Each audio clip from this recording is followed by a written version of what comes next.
hood protection for the Jeep Gladiator Mojave, and a little antenna spruce up.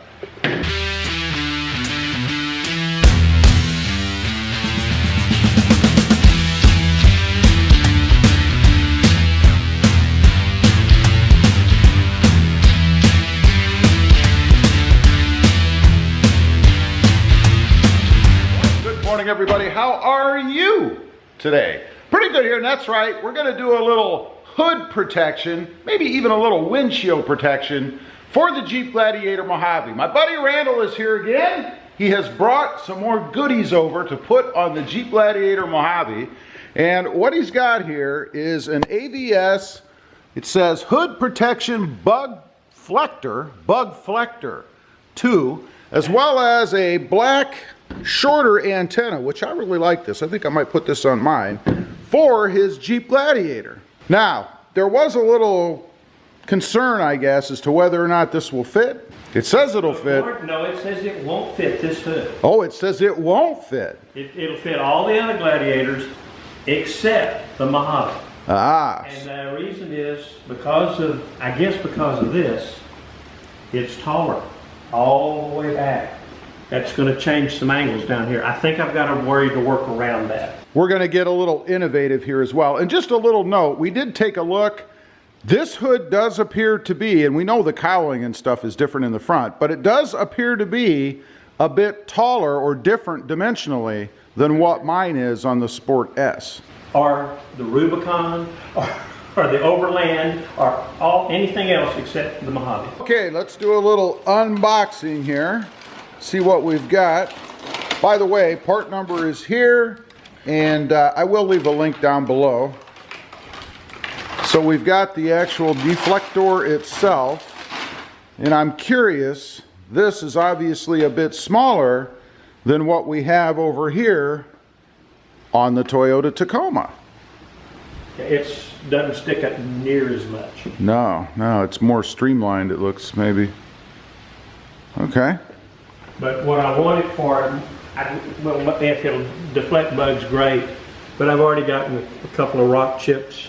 Oh. In the first 8,000 miles. Right. So it's like, okay, let's see if we can do something to protect that. Because this hood is different from your hood. Another way is this one's steel, yours is aluminum. It's just going to slide in. I mean, it's not complex. And if you look, it's actually making contact. Oh, with the hood itself. With the hood itself. But it comes with the little rubber bumpers like yours had that you didn't use. I'm going to use them. I don't have the, you were, and when you put it on your Tacoma, you talked about, you were concerned what it would do to the paint. Right. It's not going to have anywhere near the glue of the letters and other things that get stuck to it. Right. So it's not going to hurt the paint. No, I don't think so. And plus the paint is sealed. It's got a little Meguiar's ceramic action going, so it ain't going to hurt the paint. As far as attaching it, I notice we've got some adhesive here. Yep. Are there any screw holes or anything in it at all? It comes with screws that you can put in, but it's for, it says you only have to use them with Dodge Caravans. Okay. So this is merely a adhesive. Okay. The basic 3M tape. And that's it. The only tape they give you is just here. There's no other that you put on or anything. No, this is not going to be a high stress item. This is mainly to keep it from falling off when you open the hood. Right. I mean, when you're driving down the highway, that there's not any pressure trying to pull this off. Okay, as we kind of work along here, decided to go ahead and go with this weather stripping to kind of create a barrier, I guess, underneath the deflector. And what we've got, we're just kind of doing a test fit right now. We've got the trim sitting here, or the weather stripping, just kind of taped down. I'm probably not going to leave it this way. You know, the blue kind of clashes, but I'm going to go ahead and set the bug deflector up there to take a look. And let me set you guys down. You can maybe take a look too. Kind of a two-hand job to stretch it up a little bit.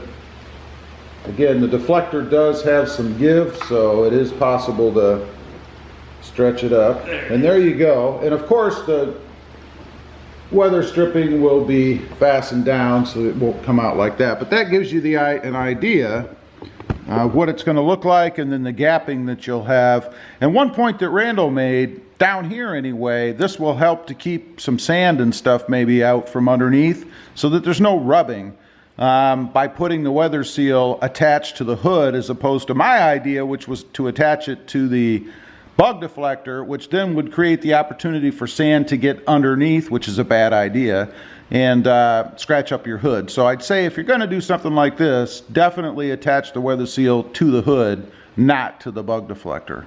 All right, now that we figured out what we're doing, obviously you want to clean off your surface so that you get good adhesion to that tape that's on the back of the bug deflector, and that's what Randall's doing here now. Just a little bottle of alcohol and a microfiber cloth.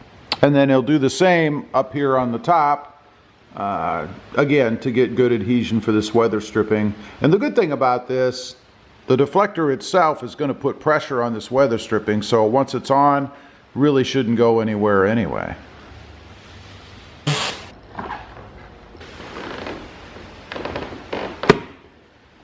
All right, after a little bit of finagling, we've got it on there. You guys can see the glue is just under here, of course, and that's how it's held on. 2 strips of double-sided 3M tape, one here and then one down there, obviously.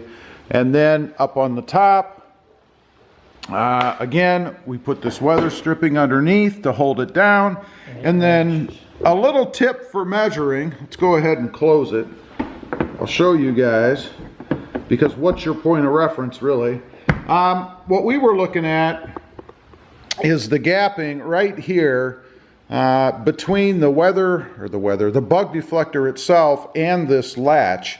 This area right here is what we're looking at, trying to make it consistent on both sides. So you can see there's the gapping we have over there, and then if we run over here, there's the gapping we have there. Pretty darn close. I wouldn't say it's perfect, but now you're splitting hairs. So looks pretty good. I do like the more sleek look of this because it's kind of down a little bit further, particularly as compared to the Tacoma back there. I mean, look at the gapping on mine over here on the truck, or the Tacoma I should say, right here, this spacing, as compared to the spacing that we have over here on this one. A lot more sleek. And it's probably only a little bit higher because we chose to put the weather stripping under there, again, to protect the hood and to keep this off a little bit. To make it fit, because it would have been rubbing against the hood. Right, right. So, I guess the big question is, they had said that it will not fit this truck, the Jeep Gladiator Mojave. I wouldn't say that's true. You do have to kind of finagle a little bit as far as that weather stripping, for example. But it does fit, and it looks awesome. Part 2 of this terribly complicated installation day is the antenna. Gonna go ahead and take off the silver looking whip antenna that's on here. It gets in the way every time you try to wash the windshield. Oh yeah. And put on this pretty darn cool looking tough, I'll call this a tough antenna. And the one thing I like about this is the base. The base takes up all the space and there's no gapping or anything here, which I think is pretty cool. And I like that it's a bit flexible as well. Look at that. Pretty nice. And I think it's a good look. It's a rugged look for this truck. It'll look awesome on mine. Hint, hint, wink, wink. But mine is not flexible like that. Mine is rigid. And if you hit it, you would just snap it right off, where this one has some give. And I think that's pretty nice. We are done, got both installed, and let me tell you, it was a tedious, difficult installation. Not really. Anyway, here's a final look at it. Came out really, really well. I think it looks awesome on here. Again, the kit says that it won't fit. The reason they say it won't fit, we think, is because the hood on the Mojave is taller than the hood on the JL or the other trim levels, all other trim levels of the Jeep Gladiator. But as you can see, there's no issue, and I think putting this weather stripping piece behind here was an excellent idea. Looks really good. I think it's pretty sharp. Now, the other is the antenna here, and again, just to make it look a little tougher, I like this, especially with this kind of twisted look it has around here. Pretty cool. Anyway, that is the install on the ABS Bugflector 2 for the, in this case, the Jeep Gladiator Mojave, and that antenna. There'll be links down below if you're interested in checking out pricing and availability and all that stuff. Leave a comment, let me know what you think. Also, real quick, I have 2 other channels. Rob Motive, all about my 2020 Toyota Tacoma, and Rob Motive Civic, all about my adventures with the Honda Civic Sport and the Honda Civic Type R. Do me a favor, check them out. If you like them, please consider subscribing. Don't forget to click that notification bell so that you don't miss out on any upcoming videos. And do me a favor, smash that subscribe button on the way out. Thanks for watching. Stay safe out there. Bye.